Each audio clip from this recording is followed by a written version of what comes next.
Өзге өңірлер әлі қар құрсауынан құтыла алмай жатқанда, Түркістан облысы мен Шымкент қаласында абаттандыру жұмыстары басталып кетті. Бүгінде екі аймақта да көгалдандыру жұмыстары қарқынды. Қуантарлығы, қажетті көшеттер қазір шеттен тасымалданбайды. Өйткені қазір тек Түркістан облысының өзінде бірнеше тұқымбақ жұмыс істейді. Соның бірі Қазығұрт ауданы Алтынтөбе ауылында орналасқан Жасыл ел серіктестігі. Аталған серіктестік бүгінде сәндік ағаштардың 60-қа жуық түрін өсіруде. Қаржан тауының етегінде орналасқан тұқымбақта қазір жұмыс қызып тұр. Мамандар күзде себілген тұқымнан өніп шыққан көшеттерді бөлек алып отырғызуда.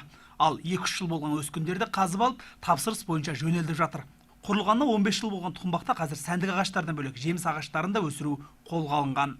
Қазіргі кезде мамандарымыз бар, техникалық базамен жабдықталғанбыз, жұмыс күшімен қамтылған. Осы жерде тұқым кезінен сеуіп, өндіріп, жеге отырғызып, осылай баптап, күтіп жасап жатырмыз. Өзіміздің облысымызға, Шымкент қаламызға өз үлестерімізді көшетпен қамтамасыз етіп, үлесімізді қосып келе жатырмыз. Негізінде мұнда әкелінген әр ағаш алдымен өңір табиғатына жерсіңдіріледі. Кейін климаттық жағдайына бейімделген соң көбейтіледі. Бүгінде ол жұмыстарды жергілікті тұрғындар меңгерген. Айтып өтейік, бүгінде бақта 60-қа жуық жергілікті тұрғын жұмыс істейді. Арасында құрылғаннан бастап еңбек етіп жүргендер де бар.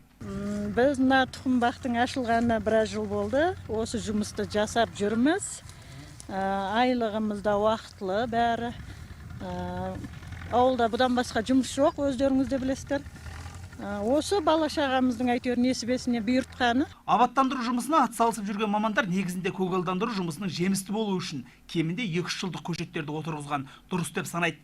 Өйткені ол өскіндер тез көгеріп, жетіліп кетеді екен. Сондықтан тапсырыс беретіндерге сондай ағаш көшеттерін сатуда.